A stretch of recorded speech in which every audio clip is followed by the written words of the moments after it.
Nesse vídeo nós vamos falar sobre a importância de se conhecer e estudar os atributos de Deus. Meu nome é Anderson e você está no canal A Porta Estreita.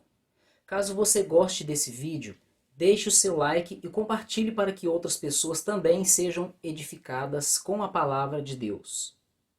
Eu vou começar lendo uma breve introdução que eu fiz sobre o assunto. A importância de estudar os atributos de Deus. Para termos um melhor relacionamento com Deus, é necessário conhecermos sobre a sua pessoa. Isso implica em conhecer as suas qualidades, quem ele é, o que gosta de fazer, seus pensamentos, suas exigências, suas reações diante de cada situação, enfim, conhecer a sua natureza. Dentro da teologia, existe uma disciplina que se chama Atributos de Deus. Nessa disciplina teológica, alcançamos um maior entendimento sobre a pessoa da divindade, o que nos proporciona um melhor nível de entendimento e relacionamento com o nosso Deus. Nessa breve introdução que acabei de ler, eu resumi a minha ideia que tenho da importância de estarmos conhecendo os atributos de Deus. É algo muito lógico na vida de qualquer pessoa. Para você ter um melhor relacionamento com qualquer pessoa que seja, você precisa conhecer essa pessoa. Em outras palavras, quanto mais você conhece sobre a pessoa que você deseja manter ou mantém um relacionamento com ela, mais bem-sucedido será esse relacionamento e menos riscos você tem de cometer erros nesse relacionamento e contra essa pessoa. E aqui nós vamos focar na pessoa de Deus. Vou ler primeiramente 3 motivos para conhecer e estudar os atributos de Deus. Eu vou te dar 3 motivos, 3 causas que vão te motivar a buscar a conhecer mais a pessoa de Deus, a estudar mais sobre Deus. O primeiro deles é porque conhecer a Deus se trata de uma ordem. Isso mesmo, na Bíblia Sagrada nós temos a ordem vinda da parte de Deus de que nós devemos buscar o conhecimento de sua pessoa. Nós devemos buscar a face de Deus. E eu deixei uma referência bíblica que está em Oséias, no capítulo 6, versículo 3. Eu vou ler na versão Almeida Corrigida Fiel, que diz o seguinte: Então, conheçamos e prossigamos em conhecer ao Senhor. A sua saída, como a alva, é certa, e ele a nós virá como a chuva, como chuva serôdia que rega a terra. Nesse nosso estudo, o que nos interessa nesse versículo é a primeira parte, que diz o seguinte: Então, conheçamos e prossigamos em conhecer ao Senhor. Nós temos aqui uma palavra, um verbo, conhecer. E eu quero dizer para você que é necessário entendermos 2 sentidos da palavra conhecer. Ou seja, nós precisamos conhecer ao Senhor pensando em 2 aspectos diferentes do conhecimento. O primeiro aspecto seria o conhecimento teórico. Nós precisamos conhecer a Deus de 2 formas. Primeiramente, na teoria, e depois eu vou falar sobre ele, que é conhecer a Deus na prática. É necessário conhecermos a Deus na teoria. E como nós conseguimos fazer isso? Através da leitura bíblica, meditação bíblica, o estudo da própria Bíblia e através de livros e também da teologia, que distribui e sistematiza algumas doutrinas, alguns ensinos, inclusive sobre a pessoa de Deus, que inclui esse assunto que estou falando no vídeo, os atributos de Deus.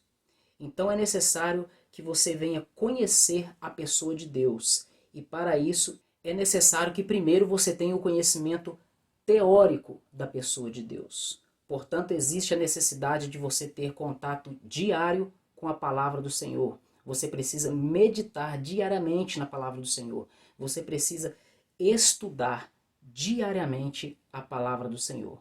Quando você lê, medita e estuda a palavra de Deus, Deus se revela para você através daquela leitura, daquele estudo e daquela meditação. Você passa a conhecer mais sobre a pessoa de Deus, quem Ele é, o que Ele gosta de fazer, o que Ele não gosta de fazer, sua maneira de agir, sua maneira de pensar, seus planos, seus propósitos, entre outras coisas. Então é necessário, primeiramente, termos o conhecimento teórico de Deus. Depois, nós precisamos ter a prática, viver essa teoria a qual nós lemos, meditamos, aprendemos e também ensinamos para as pessoas. Nada adianta você ter o conhecimento teórico de Deus e não viver essa teoria, não viver essa prática.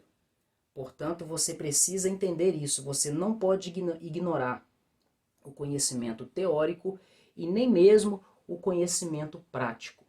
Primeiro estou falando da teoria e depois vou falar da prática.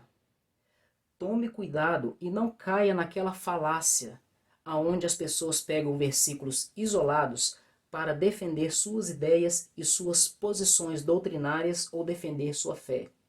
Eu digo isso porque muitas pessoas afirmam o seguinte: a letra mata, mas o espírito vivifica. Nesse versículo, nesse texto, o apóstolo Paulo, ele quer dizer outra coisa. Ele não diz que a letra, ou seja, a lei, o conhecimento da lei, o conhecimento da palavra de Deus, ele mata. Não é isso que ele quer dizer.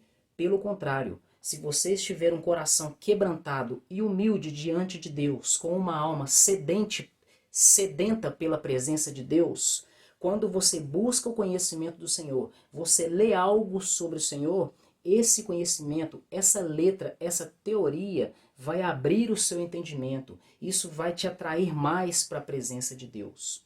Portanto, a lei, a palavra de Deus, o conhecimento, o estudo bíblico e teológico, ele não mata ninguém. Ele não mata a fé de ninguém. Ele não mortifica o espírito de ninguém. Pelo contrário, ele traz vida ao nosso espírito. Por isso eu te digo, busque o conhecimento do Senhor. Leia a Bíblia diariamente. E não apenas leia, medite na palavra do Senhor. E não apenas medite, busque se aprofundar no conhecimento. Busque o estudo teológico da palavra do Senhor. E aqui ainda no versículo 3 do capítulo 6 de Oséias, nós lemos o seguinte: então, conheçamos e prossigamos em conhecer ao Senhor. Aqui ele afirma que é necessário, além de conhecer ao Senhor, é necessário dar continuidade, prosseguimento nessa busca de conhecimento pela pessoa de Deus. Pense bem, vamos fazer uma comparação. Imagine uma pessoa que conheceu o Senhor apenas há 3 dias atrás. Vamos comparar com outra pessoa que já conheceu o Senhor há 2 anos. E vamos colocar nessa comparação uma terceira pessoa que já está num relacionamento com o Senhor há 20 anos atrás. Dessas 3 pessoas, qual possui mais conhecimento de Deus? A que tem apenas 3 dias, a que está no meio, que tem apenas 2 anos, ou a que já está em um longo período de caminhada com o Senhor, de 20 anos de relacionamento? É claro que a pessoa que tem 20 anos de relacionamento com o Senhor tem um conhecimento maior do que os outros 2. Então, por causa disso, já basta na vida dessa pessoa esse conhecimento que ela tem? É claro que não. Não importa o nível de conhecimento que você tem com o Senhor. Não importa o nível de conhecimento que você tem da Bíblia, dos versículos, dos textos bíblicos, da quantidade de textos e versículos que você tem decorado. Não importa o tanto de doutrinas, de matérias da teologia que você conhece, o monte de interpretações de textos e versículos que você conhece. Isso é bom, mas não é suficiente. E também não é necessário você apenas ter esse conhecimento e ter o relacionamento com o Senhor de muito tempo, conforme eu citei o exemplo de uma pessoa de 20 anos de conhecimento, de caminhada com o Senhor. isso aí não é suficiente. E por que eu digo que não é o suficiente? Porque nós nunca vamos conseguir conhecer ao Senhor de uma forma completa, porque Deus é infinito. Veja bem o que o profeta diz em Amós 6,3. Conheçamos e prossigamos em conhecer o Senhor. É algo contínuo. Enquanto nós vivermos nessa terra, nós nunca conseguiremos conhecer ao Senhor de uma forma completa. Muitas pessoas têm dito por aí, quanto mais eu conheço ao Senhor, quanto mais eu me aproximo do Senhor, mais eu descubro que eu nada conheço dele. É isso que nós precisamos entender. E também precisamos entender que Deus é um ser infinito. Por isso nós nunca vamos conseguir conhecê-lo de uma forma completa.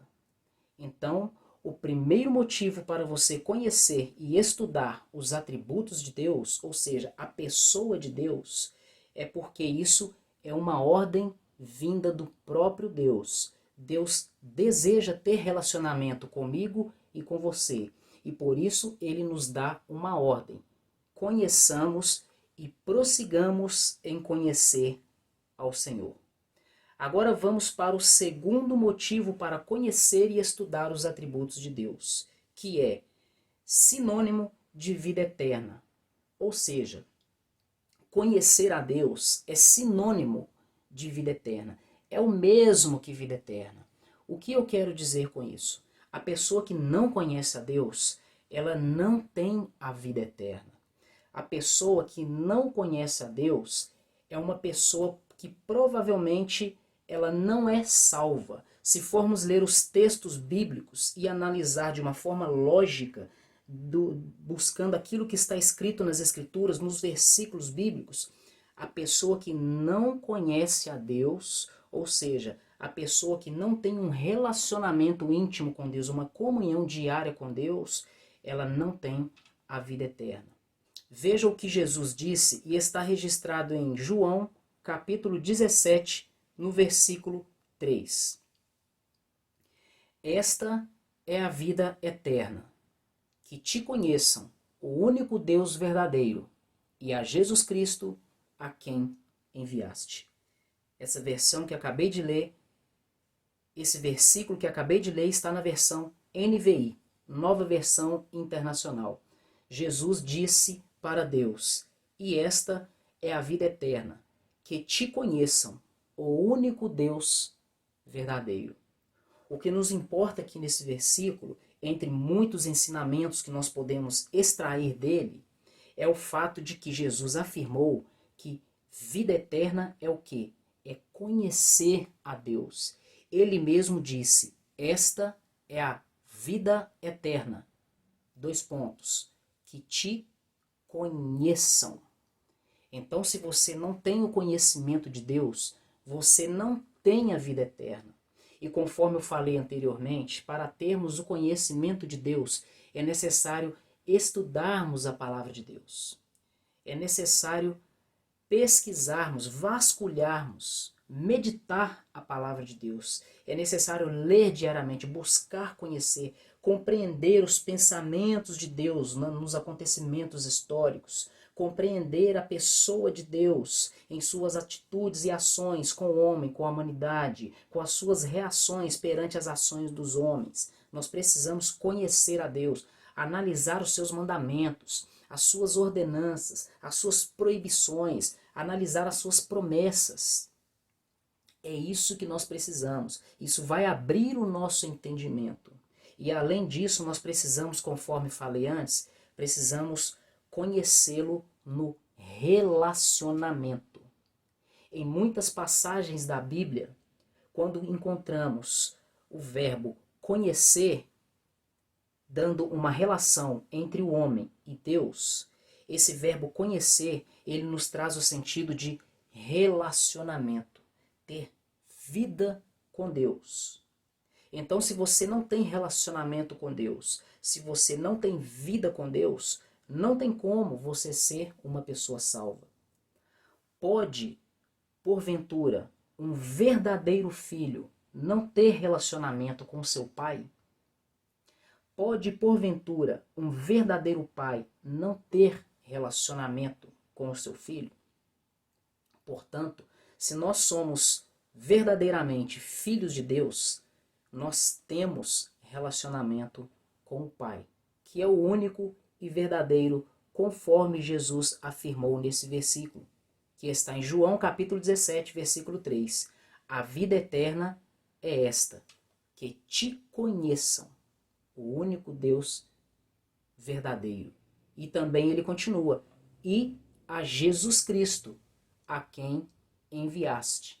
Nós precisamos buscar relacionamento e conhecimento da pessoa de Deus, o Pai, e também de seu Filho Jesus Cristo.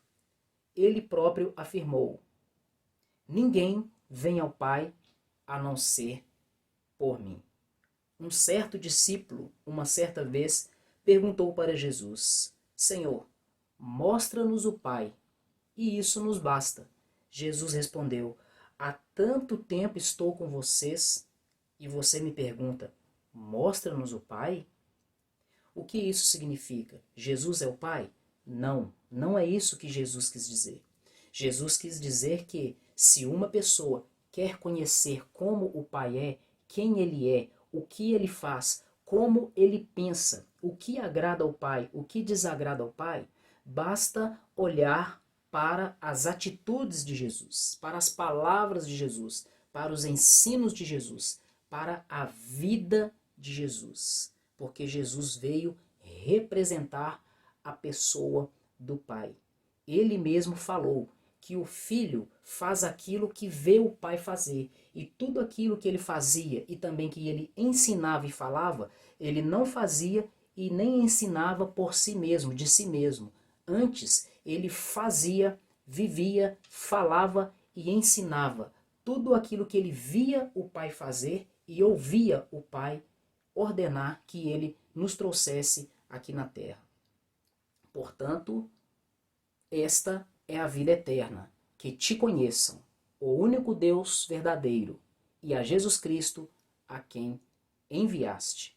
Então, até agora nós vimos aqui 2 motivos para conhecermos e estudarmos os atributos de Deus. Conhecermos e estudarmos sobre a pessoa de Deus. O primeiro é uma ordem. Deus nos ordena que nós busquemos o conhecimento de sua pessoa. E nós lemos aqui Oséias 6:3. Então conheçamos e prossigamos em conhecer ao Senhor. O segundo motivo para conhecermos e estudarmos os atributos de Deus é o que? Conhecer a Deus é sinônimo de vida eterna. Conhecer a Deus significa ter relacionamento com Deus. E quem não tem relacionamento com Deus não tem a vida eterna. E Jesus disse em João capítulo 17, versículo 3: e esta é a vida eterna, que te conheçam, o único Deus verdadeiro, e a Jesus Cristo, a quem enviaste. Agora vamos ver o terceiro motivo para conhecermos e estudarmos sobre os atributos de Deus, sobre a pessoa de Deus. Esse terceiro motivo é o seguinte: não conhecer a Deus pode terminar em tragédia. É isso mesmo que você ouviu. Da mesma maneira que Deus tem várias promessas para todo aquele que busca a sua face, para todo aquele que se relaciona com Ele, faz a sua vontade, vive debaixo da sua vontade. Essas pessoas, elas são abençoadas por Deus. Da mesma forma, o contrário acontece. Quando a pessoa não busca o conhecimento de Deus, ela vive sem conhecimento de Deus. E por não conhecer a Deus, essa pessoa vive de maneira que desagrada a Deus. E o fato de desagradarmos a Deus traz sobre as nossas vidas as maldições que Deus proferiu sobre a vida de todo aquele que não deseja obedecer ao Senhor, que não permanece no caminho do Senhor.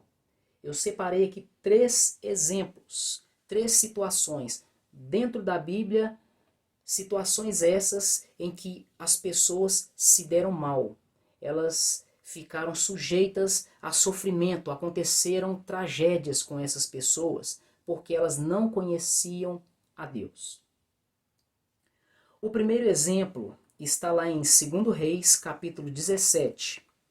Eu vou ler do versículo 24 até o versículo 28. Está escrito o seguinte: E o rei da Assíria trouxe gente da Babilônia, de Cuta, de Ava, de Amate e Sefarvaim, e fez habitar nas cidades de Samaria, em lugar dos filhos de Israel. E eles tomaram a Samaria em herança, e habitaram nas suas cidades. E sucedeu que no princípio da sua habitação ali não temeram ao Senhor, e o Senhor mandou entre eles leões, que mataram alguns deles. Por isso falaram ao rei da Assíria, dizendo: A gente que transportaste e fizeste habitar nas cidades de Samaria não sabe o costume do Deus da terra. Assim, mandou leões contra ela, e eis que a matam, porquanto não sabe o culto do Deus da terra. Até aqui no versículo 26, nós vimos que quando a nação de Israel, a nação do Reino Norte, ela foi levada em cativeiro pela Assíria, o rei da Assíria pegou nações vizinhas, conforme nós vimos aqui no texto bíblico, e levaram essas nações para habitarem em Israel. E ali na região de Samaria, que era a capital do Reino Norte, Israel, começou a acontecer algo estranho. Os leões começaram a atacar as pessoas dessa cidade. Então algumas pessoas tiveram o discernimento da situação, ou seja, eles começaram a compreender por que aquilo estava acontecendo. Eles compreenderam que aquilo ali era maldição, aquilo ali era algo vindo da parte de Deus. Por quê? Porque aquele povo não temia o Senhor, não seguia os mandamentos do Senhor. Eles não cumpriam a lei dada por Deus através de Moisés. Por isso Deus enviava aqueles leões para assolar, levar sofrimento, punição para aquele povo. E aqui, continuando a leitura, em 2 Reis, no capítulo 17, a partir do versículo 27 está escrito: Então o rei da Assíria mandou dizer: Levai ali um dos sacerdotes que transportastes de lá, e vá e habite lá, e ele lhes ensine o costume do Deus da terra. Aqui, quando o rei da Assíria diz para enviar um sacerdote judeu, um sacerdote samaritano, para ensinar o costume do Deus da terra, ele está se referindo às leis do Deus da terra, que é as leis do Deus de Abraão, Isaque e Jacó, as leis do Deus de Moisés. E no versículo 28 continua o texto: Veio, pois, um dos sacerdotes que transportaram de Samaria e habitou em Betel, e ele lhes ensinou como deviam temer ao Senhor. Então, providenciaram uma solução para esse problema que aqueles povos estrangeiros estavam enfrentando quando foram transportados pelo rei da Síria para o país de Israel, mais precisamente para as regiões de Samaria.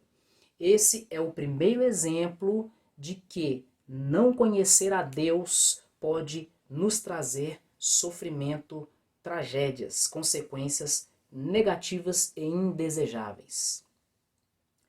O terceiro exemplo que eu deixei aqui para vocês é o caso que todo mundo conhece, provavelmente você conhece: a morte de Uzá, quando Davi decidiu transportar a Arca de Deus para Jerusalém.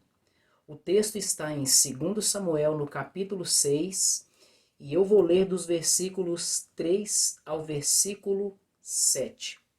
Está escrito o seguinte: E puseram a Arca de Deus em um carro novo, e a levaram da casa de Abinadab, que está em Gibeá, E Uzá e Aiô, filhos de Abinadab, guiavam o carro novo. E levando-o da casa de Abinadab, que está em Gibeá, com a arca de Deus, Aiô ia diante da arca.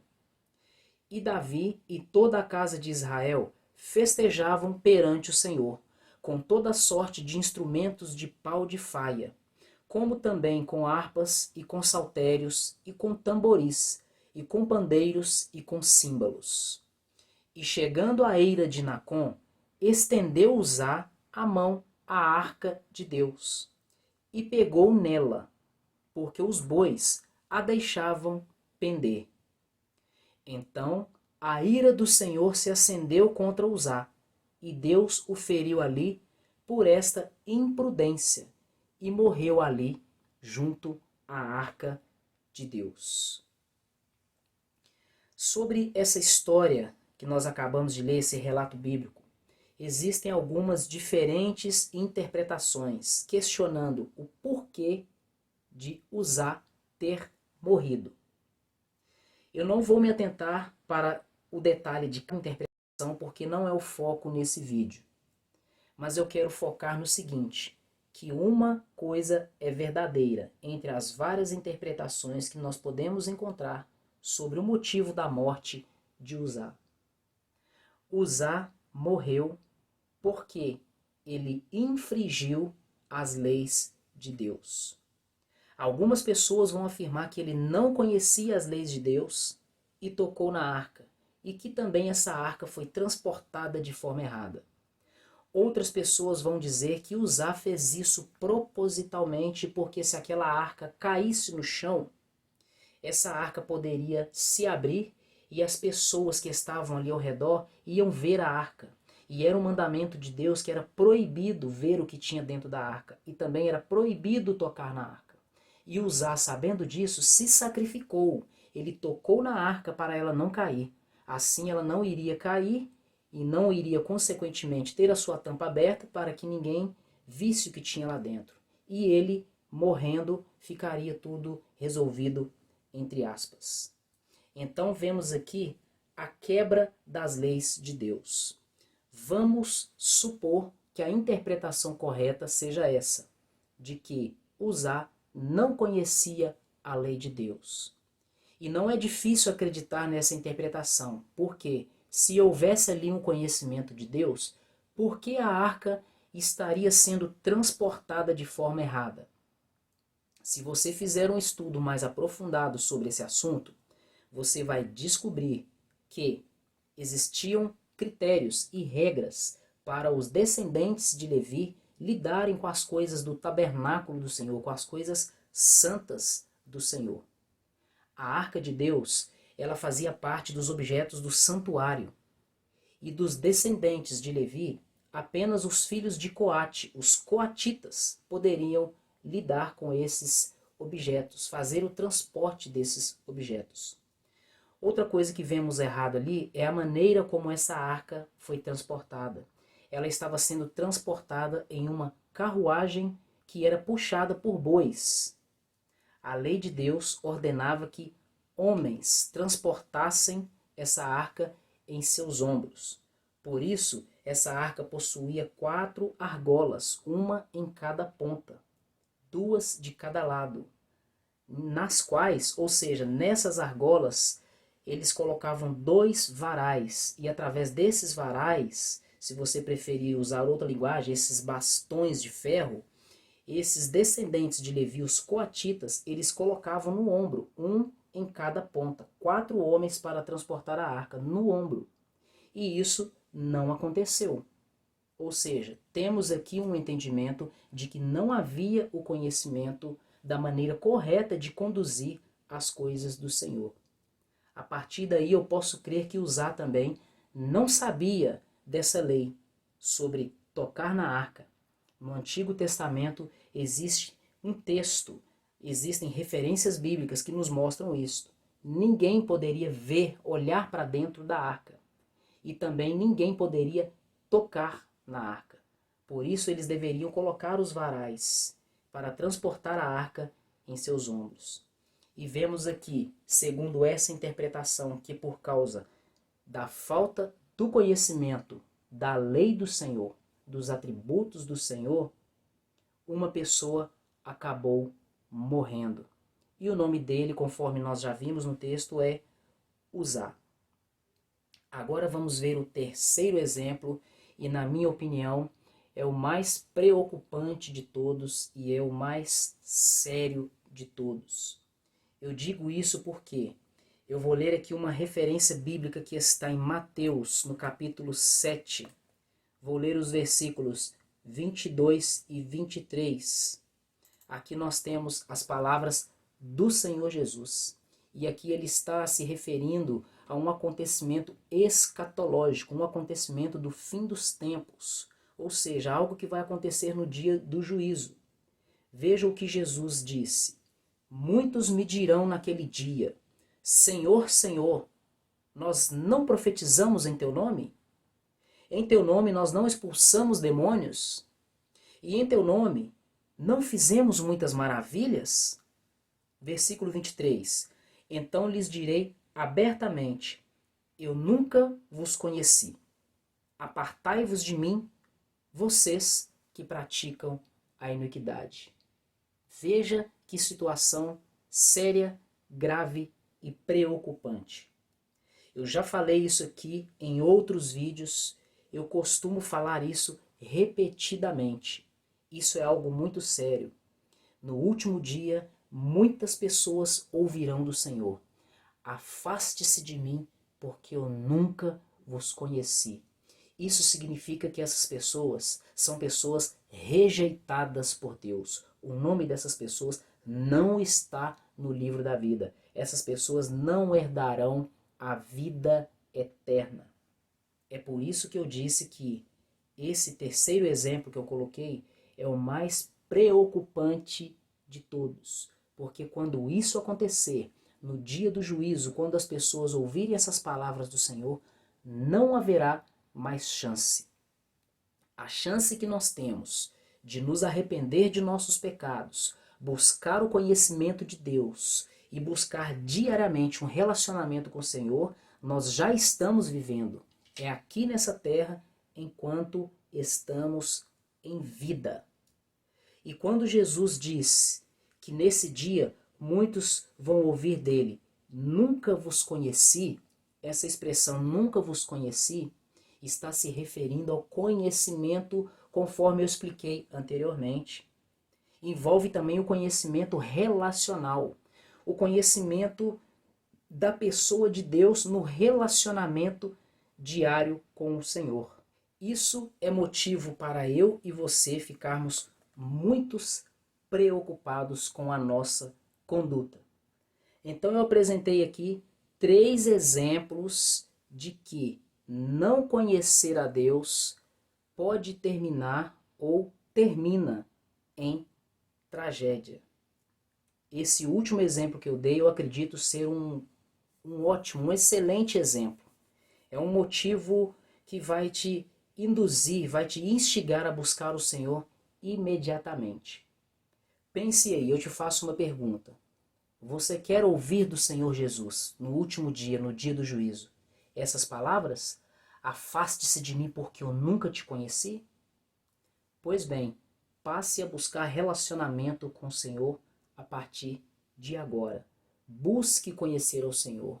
Estude a palavra de Deus, medite na palavra de Deus. Leia livros, aprenda matérias teológicas, matérias sobre a Bíblia. Não para você adquirir status, para você ficar reconhecido, ser aceito pelas pessoas, para você ficar se exaltando e se vangloriando por causa do conhecimento. Não é isso. Esses são motivos e propósitos errados. O motivo de buscarmos conhecer ao Senhor, ler a palavra, meditar nela, decorar versículos e textos bíblicos, ler livros, estudar teologia, o motivo disso tudo é para conhecermos mais sobre Deus e fazermos a sua obra de forma correta e termos um relacionamento, comunhão diária com o Senhor de forma correta. Portanto, nós vimos aqui 3 motivos para conhecer e estudar os atributos de Deus. O primeiro é uma ordem, Deus nos ordena conhecer a pessoa dele, conforme lemos em Oséias 6,3. Então conheçamos e prossigamos em conhecer ao Senhor. O segundo motivo, conhecer ao Senhor é sinônimo de vida eterna. Jesus disse e está registrado em João 17,3. Esta é a vida eterna, que te conheçam, o único Deus verdadeiro, e a Jesus Cristo, a quem enviaste. E o terceiro motivo é, não conhecer a Deus termina em tragédia. E eu mencionei aqui 3 exemplos sobre isso. Agora vamos ver de uma forma breve e resumida. O que é um atributo? Atributo é o mesmo que qualidade ou característica. Trata-se daquilo que é inerente a Deus, ou seja, daquilo que faz parte de sua natureza. Ao estudarmos os atributos de Deus, vamos aprender quem Ele é, suas qualidades e suas características. Quando estudamos os atributos de Deus, o nosso entendimento se expande com relação à pessoa de Deus. A nossa mente se expande. Os nossos olhos espirituais, os nossos ouvidos espirituais, os nossos sentidos espirituais, eles são aguçados para nós compreendermos mais a pessoa de Deus. Quando você estuda sobre a pessoa de Deus, sobre os atributos de Deus, você se torna uma pessoa mais sensível à palavra de Deus e mais sensível à própria pessoa de Deus. Faça um teste, comece a estudar os atributos de Deus, depois você volte aqui e comente nesse vídeo se você percebeu ou não uma diferença na sua vida, se você sentiu ou não mais desejo de ler e estudar sobre Deus e também de praticar e obedecer à sua vontade. Agora eu vou falar sobre a organização dos atributos de Deus. Para termos uma melhor compreensão da pessoa de Deus, seus atributos foram organizados em 2 partes. A primeira parte, atributos comunicáveis. A segunda parte, atributos incomunicáveis. Se você fizer estudos mais aprofundados, você buscar livros de teologia que falam sobre esse assunto, você vai descobrir que não existem apenas essas 2 classificações. Você vai encontrar outras classificações para os atributos de Deus. Mas eu escolhi e coloquei essa aqui nesse estudo porque é a mais comum. As pessoas conhecem as classificações dos atributos de Deus, em sua maioria, através desses nomes: atributos comunicáveis e os atributos incomunicáveis. E até agora, até o momento, dentro dos livros que eu andei observando e pesquisando sobre o assunto, a maioria dos autores também utilizam essa nomenclatura: atributos comunicáveis e atributos incomunicáveis. Agora vamos ver o que são os atributos incomunicáveis. Os atributos incomunicáveis são aqueles que pertencem a Deus. Ele não os compartilha com ninguém. Não existe outro ser em qualquer lugar que se possa conhecer ou imaginar que possua esses atributos. Na verdade, todos os atributos pertencem a Deus. Porém, nos atributos incomunicáveis, Deus trabalha com esses atributos de uma forma especial, ou seja, ou melhor, de uma forma exclusiva. Esses atributos pertencem apenas a Ele. Ele não comunica esses atributos com a sua criação, ou seja, Ele não compartilha esses atributos com a sua criação. Ao criar, ao executar, ao planejar, ao fazer existir as coisas, as pessoas, aquilo que nós chamamos de criação, Ele decidiu não colocar esses atributos, essas qualidades, essas características na sua criação. Eu vou ler aqui alguns exemplos de atributos incomunicáveis. Alguns atributos incomunicáveis que podemos encontrar em alguns livros sobre o assunto são onipotência, onipresença, onisciência, soberania e infinitude. Aqui eu coloquei apenas alguns como exemplo, você pode encontrar outros. Isso aí vai depender do teólogo que fez a pesquisa, o estudo, sistematizou o estudo, elaborou um livro. Vai depender da pessoa que está lendo e analisando sobre a pessoa de Deus. Porém, aqui eu coloquei os atributos mais comuns, que são citados pela maioria. Por exemplo, o atributo de onipotência, ele quer dizer que Deus, ele pode todas as coisas. Ou seja, Deus, ele consegue realizar e executar tudo aquilo que ele planejar e desejar em seu coração, em sua alma. Deus, aquilo que ele pensa e deseja, ele faz. Se ele quiser executar, ele faz. Qualquer coisa ele pode fazer. Agora, nós não temos outra criatura, outra criação que possua essa habilidade. Apenas Deus pode qualquer coisa. Eu não posso qualquer coisa. Eu posso fazer algumas coisas porque eu sou limitado. As pessoas, os animais, os seres que Deus criou, a criação, ela tem seus limites, suas habilidades de poder fazer certas coisas, mas não pode fazer tudo o que elas desejam. Apenas Deus pode fazer tudo aquilo que ele deseja. Esse é o atributo de onipotência que é exclusivo da pessoa de Deus. Por isso nós dizemos que é um atributo incomunicável, porque ele não comunica esse atributo com a sua criação. Ele não compartilha. A sua criação não tem essas características, essas habilidades, ou melhor, essa habilidade de ter todo o poder e poder qualquer coisa ou fazer qualquer coisa. Um outro atributo que está na categoria dos atributos incomunicáveis, que nos serve como exemplo, é o atributo de onisciência.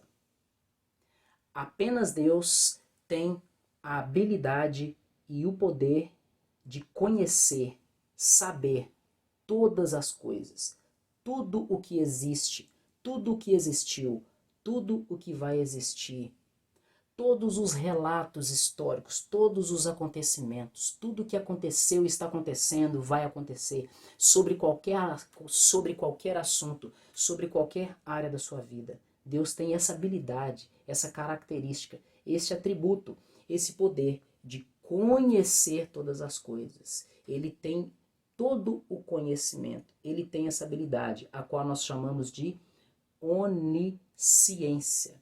E por ser Deus o único ser, a única pessoa que tem essa habilidade de onisciência, de conhecer todas as coisas, esse atributo é chamado de incomunicável, porque ele não comunica esse atributo com a sua criação. Ele não compartilha. A sua criação, os seres criados, os seres humanos, não possuem esse atributo. Apenas Deus. Deus não comunicou esse atributo com a sua criação, com outras pessoas. Agora vamos ver o que são atributos comunicáveis. Os atributos comunicáveis, conforme eu já mencionei anteriormente sobre os incomunicáveis, se referem a atributos, características que Deus possui e também a sua criação possui. Deus possui alguns atributos que os anjos possuem, nós possuímos, até mesmo os animais irracionais possuem. São atributos que Deus tem e ele decidiu, por sua própria vontade, compartilhar esses atributos com a sua criação. E eu vou colocar aqui alguns exemplos dos atributos comunicáveis: santidade, justiça, fidelidade, misericórdia, paciência, amor e bondade. É claro que nós podemos encontrar outros atributos comunicáveis, mas coloquei esses aqui apenas como exemplo. O primeiro atributo que eu li, santidade. Deus é santo. A Bíblia fala que Deus é santo. Mas ele exige de mim e de você que nós também sejamos santos. Inclusive, esse texto está em 1 Pedro, no capítulo 1. Se eu não estiver errado, está no versículo 15 e no versículo 16. E eu vou ler agora. 1 Pedro, capítulo 1, versículo 15 e também o versículo 16. Mas como é santo aquele que vos chamou, sede vós também santos em toda a vossa maneira de viver, porque está escrito: sejam santos, porque eu sou santo. Vemos aqui claramente que é um atributo de Deus, que Deus é santo, e ele compartilhou isso conosco, de tal forma que ele exige que nós venhamos viver em santidade. É claro que a santidade de Deus, da natureza de Deus, é incomparável com a santidade que o homem consegue alcançar. A santidade de Deus se refere à pureza de Deus, é o principal e o maior de todos os atributos que nós podemos conhecer e estudar sobre a pessoa de Deus. O termo santo no original significa separado. Deus ele é exclusivamente, infinitamente separado de tudo e de todos, de tal forma que nós nem conseguimos, com a nossa mente humana ilimitada, compreender esse atributo, como que isso se dá, como que Deus existe nessa santidade. O atributo de Deus está também relacionado à sua impecabilidade. Deus não peca, em Deus não existe o mal, não existe erro, não existe trevas. Deus é luz e nele não há trevas. Deus é santo. Não existe outro como Deus. Se você pegar cada um de todos os atributos que Deus tem, dos incomunicáveis e dos comunicáveis, até mesmo naqueles que são comunicáveis, ninguém consegue se aproximar de Deus naquele atributo, porque Deus está acima de tudo e de todos, infinitamente acima de tudo e de todos. Ele é inalcançável, inatingível, incompreensível, extremamente santo. Ele é puro. Nada nem ninguém pode ser comparado com a pessoa de Deus. Essa é a santidade de Deus. Agora, o que vem a ser a santidade do homem? A santidade do homem também está relacionada com separação, porque essa palavra em sua origem está relacionada com separação. Pegar algo e colocar à parte. E também pegar algo e colocar à parte para uso exclusivo de Deus. É por isso que nós somos santos. Tem um texto na Bíblia, se eu não estiver errado, vou fazer mais uma consulta, está em Colossenses no capítulo 1, versículo 3, que diz o seguinte, ou melhor, Colossenses capítulo 1, versículo 13, que diz o seguinte: o qual nos tirou da potestade das trevas, ou seja, nos tirou do reino, do poder das trevas e nos transportou para o reino do Filho do seu amor. Ou seja, em outras palavras, Deus nos santificou, Ele nos separou, Ele nos tirou do reino das trevas, do poder das trevas e nos colocou, nos transportou para o seu reino, para um reino de luz, o reino de paz, o reino de Cristo, o reino do Filho do seu amor. Essa é a santidade humana.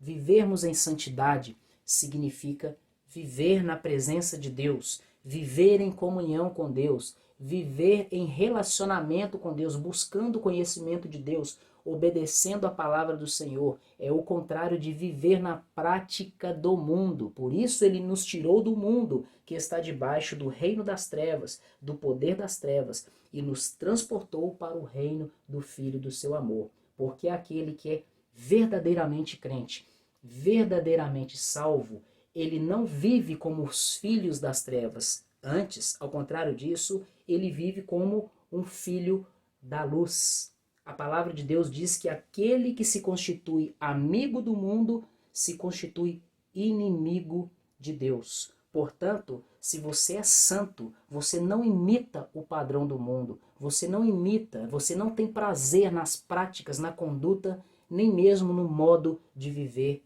dos homens ímpios, daqueles que vivem debaixo da desobediência.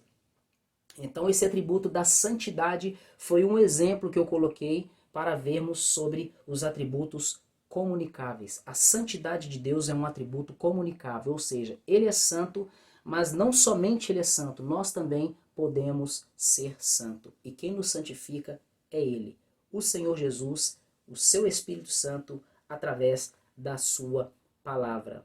Um outro exemplo sobre atributos comunicáveis que eu posso mencionar aqui também seria a fidelidade. A palavra de Deus afirma que Deus é fiel. Isso significa que Ele cumpre tudo o que Ele promete. Ele tem zelo pela sua palavra. A palavra de Deus afirma que a palavra dele, ela está no texto de Isaías, não me lembro bem a referência. A palavra de Deus, ela não volta para ele vazia. Antes, ela cumpre o propósito para o qual ela é enviada. Até nisso Deus é fiel. Mas quando Deus nos promete alguma coisa, tenha certeza, isso vai acontecer. Portanto, aquelas palavras de Jesus que nós vimos em Mateus capítulo 7, nos versículos 22 e 23, aonde ele diz que naquele dia muitos vão ouvir dele: afastem-se de mim, porque eu não vos conheço, vocês que praticam a iniquidade, tenha certeza que ele vai cumprir, porque Deus é fiel. Deus não é homem para que minta. Deus não é brincalhão, Deus não é oba-oba. Deus não é pregador de humor, de brincar com os outros, de fazer hora, de falar uma coisa e depois falar foi brincadeira. Não. Deus é sério e Ele vai cobrar de mim e vai cobrar de você. A palavra de Deus não falha. Ele é fiel e Ele cumpre o que promete. Isto se chama fidelidade. É um dos atributos de Deus, atributos comunicáveis. Fidelidade. Deus é fiel. E não apenas Ele é fiel. Nós, seres humanos também, possuímos essa capacidade, essa habilidade de sermos fiéis, porque Deus nos concedeu essa habilidade, essa capacidade, esse atributo. Existem pessoas que não cumprem com a sua palavra, elas têm falha no caráter, elas prometem fazer as coisas e não fazem, elas dizem que vão fazer alguma coisa e não fazem. Por quê? Porque essas pessoas são infiéis. Porém, existem pessoas que são fiéis nas suas palavras. E não apenas nas suas palavras, mas são fiéis também nos seus relacionamentos, nos seus contratos, entre outras coisas. São pessoas que zelam pela sua palavra, pelas suas alianças e cumprem aquilo que elas dizem e prometem que vão fazer. Então, meus irmãos, nós chegamos ao fim de mais um estudo bíblico aqui no canal A Porta Estreita, onde nós vimos sobre os atributos de Deus. Fazendo mais uma recapitulação sobre o que acabamos de ver, nós vimos 3 motivos para conhecer e estudar os atributos de Deus. Caso você não assistiu, chegou no vídeo nesse exato momento ou pulou o vídeo, volte lá no início e assista para você compreender motivos para conhecer e estudar os atributos de Deus. E nós vimos também sobre o que são os atributos, algumas organizações desses atributos, atributos comunicáveis e incomunicáveis. E eu mencionei também alguns exemplos, dei uma breve descrição do que seriam alguns desses atributos. Portanto, meus irmãos, eu finalizo com essa palavra de Oséias capítulo 6, versículo 3. Conheçamos e prossigamos em conhecer ao Senhor. A sua saída como a alva é certa, e ele a nós virá como a chuva, como chuva serôdia que rega sobre a terra. Se você gostou desse vídeo, deixe o seu comentário, deixe o seu like para que o YouTube recomende esse vídeo para mais pessoas e compartilhe também para que mais pessoas também sejam abençoadas pela palavra de Deus. Muito obrigado por mais uma visita ao canal A Porta Estreita. Até o próximo vídeo e que Deus continue te abençoando.